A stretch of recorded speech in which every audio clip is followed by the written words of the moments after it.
আমার বিয়ের বয়স এখন 8 মাস। সময়টা খুব বেশি নয়, কিন্তু এই অল্প সময়ে আমি বুঝে গেছি কাগজে কলমে বিয়ে আর বাস্তবে সংসার এক জিনিস নয়। আমার স্বামী একজন বড় পদের সরকারি কর্মকর্তা। সমাজের চোখে তিনি সম্মানিত, দায়িত্বশীল, সৎ একজন মানুষ। আর সত্যি বলতে কি, মানুষ হিসেবে তিনি খুবই নরম মনের। ছোটবেলাতেই মা বাবাকে হারিয়েছেন, তাই ভাই বোনদের মানুষ করা, বোনের বিয়ে দেওয়া, ভাইদের চিকিৎসা করানো, সব দায়িত্ব তিনি একাই কাঁধে নিয়েছেন। এই জায়গায় আমি তাকে শ্রদ্ধা করি, কিন্তু আমার গল্পটা এখান থেকেই শুরু। বিয়ের পর ভেবেছিলাম এবার হয়তো তিনি নিজের একটা সংসার করবেন, আমাকে নিয়ে স্বপ্ন দেখবেন, ছোট ছোট ইচ্ছে পূরণ করবেন। কিন্তু 8 মাসে তিনি আমাকে একটা জামাও কিনে দেননি। আমি ছোট্ট একটি চাকরি করি, নিজের খরচ নিজেই চালাই। মাঝে মাঝে 300-400 টাকা হাত খরচ দিতেন, তাতেই আমি খুশি ছিলাম। কারণ আমার চাহিদা খুব বড় কিছু ছিল না, শুধু চাইতাম তিনি যেন আমাকে তার জীবনের অংশ হিসেবে দেখ। কিন্তু বাস্তবতা অন্য কথা বলল। তার ভাই বোনদের এখন আলাদা সংসার, আলাদা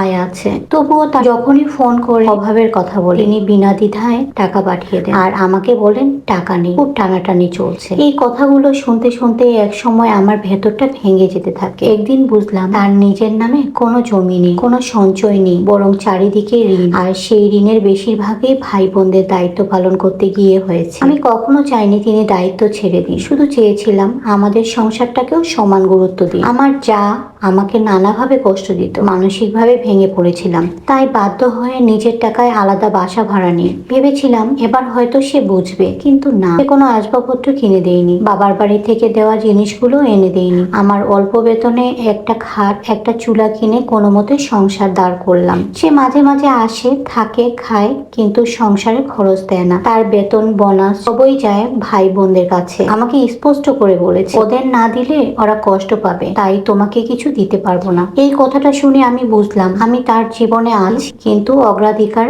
নই। আমি তাকে ভালোবাসি এখনো, তার সরলতা, তার দায়িত্ববোধ, এসবের জন্যই হয়তো। কিন্তু প্রশ্ন হলো, ভালোবাসা কি একা একা টিকে থাকে? সংসার কি একা একজনের টাকায়, একা একজনের চেষ্টায় চলে? আমার অল্প বেতনের ভাড়া, বাজার, বিল সব সামলাতে গিয়ে হাঁপিয়ে উঠেছি। ভবিষ্যতের কথা ভাবলে ভয় লাগে। যদি সন্তান আসে, যদি আমি অসুস্থ হয়ে পড়ি, আমি কি অপেক্ষা করব একদিন সে বদলাবে বলে, নাকি নিজের সম্মান, নিজের নিরাপত্তার কথা ভেবে কঠিন সিদ্ধান্ত নেব? এই 8 মাসে আমি শিখেছি কখনো কখনো মানুষ খুব ভালো হতে পারে, কিন্তু ভালো স্বামী নাও হতে পারে। আজ আমি দোটানায় দাঁড়িয়ে আছি, ভালোবাসা একদিকে, বাস্তবতা আর আত্মসম্মান অন্যদিকে। আপনারা হলে কি করতেন? ভালোবাসার জন্য লড়তেন, নাকি নিজের ভবিষ্যৎ বাঁচাতে অন্য পথ বেছে নিতেন? বিয়ের দিন সবাই বলেছিল মেয়েটার ভাগ্য খুলে গেছে, বড় সরকারি কর্মকর্তা স্বামী। আমি হাসছিলাম, ভেবেছিলাম সত্যি হয়তো নতুন একটা সুন্দর জীবন শুরু হলো। কিন্তু বিয়ের পর ধীরে ধীরে বুঝলাম আমি তার জীবনে আছি, কিন্তু তার অগ্রাধিকারে নেই। সে খুব দায়িত্ববান,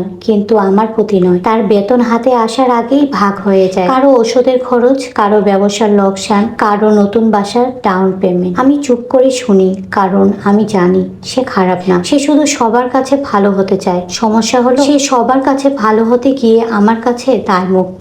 একদিন রাতে আমি জিজ্ঞেস করেছিলাম, আমাদের ভবিষ্যতের জন্য কিছু রাখছো? সে হেসে বলল, আল্লাহ ভরসা। আমি সেদিন বুঝলাম আমাদের ভবিষ্যৎ বলতে সে কিছু কল্পনাই করে না। আমার আলাদা বাসাটা এখন ছোট হলেও গুছানো। আমি নিজের টাকায় পর্দা লাগিয়েছি, রান্নাঘর সাজিয়েছি। মাঝে মাঝে সে এসে বলে, তুমি না থাকলে আমি কিছুই বুঝতাম না। কিন্তু কথার পর আর কোনো পরিবর্তন আসে না। সবচেয়ে বেশি কষ্ট লাগে যখন মানুষ ভাবে আমি নাকি ভাগ্যবতী। কেউ জানে না রাতে আমি একা বসে হিসাব করি, এই মাসে ভাড়া দেব নাকি ফ্রিজটা কিনবো। আমি কখনো তার টাকা চাইনি, চেয়েছি শুধু অংশীদারিত্ব। চেয়েছি সে বলুক এই সংসার আমাদের দুজনের। ভালোবাসা আছে, কিন্তু পাশে দাঁড়ানোর শক্তিটা নেই। আজ আমি ভাবছি একজন মানুষ খুব ভালো ভাই হতে পারে, ভালো ছেলে হতে পারে, কিন্তু তাতে কি স্বয়ংক্রিয়ভাবে ভালো স্বামী হয়ে যায় না? আমি কি অপেক্ষা করব যেদিন সে বুঝবে স্ত্রীও পরিবারেরই অংশ, নাকি নিজের শক্তিতে দাঁড়িয়ে একদিন বলবো আমারও প্রাপ্য আছে? এই গল্পের শেষ এখনো লিখিনি। হয়তো একদিন বদলাবে সব, হয়তো বদলাবে না। কিন্তু একটা কথা ঠিক, স্বামী থাকা মানেই সংসার থাকা না। আপনারা হলে কি করতেন? ভালোবাসার জন্য অপেক্ষা করতেন, নাকি নিজের ভবিষ্যতের জন্য সিদ্ধান্ত নিতেন? এই গল্পটি একজন আপুর বাস্তব জীবনের ঘটনা। তিনি নিজের নাম প্রকাশ করতে অনিচ্ছুক, কিন্তু তার কষ্ট, তার দোটানার কথাগুলো আমাদের সাথে ভাগ করে নিয়েছেন। আপনারা নিশ্চয়ই বুঝতে পারছেন এই পরিস্থিতিতে একজন নারীর জন্য সিদ্ধান্ত নেওয়া কতটা কঠিন। আপনাদের কাছে অনুরোধ, এই আপুর জন্য আন্তরিক মতামতটি কমেন্টে জানাবেন। আপনার একটি পরামর্শ হয়তো তার জীবনের বড় সিদ্ধান্ত সাহস যোগাবে। আর আপনাদের মধ্যেও যদি এমন কোনো বাস্তব জীবনের গল্প থাকে, কষ্ট, সংগ্রাম কিংবা প্রেরণার, আমাদের সাথে শেয়ার করতে পারেন কমেন্টে বা ইনবক্সে। নাম গোপন রাখা হবে। এমন বাস্তব জীবনের গল্প পেতে আমার চ্যানেলটি সাবস্ক্রাইব করে রাখুন। সবাইকে ধন্যবাদ।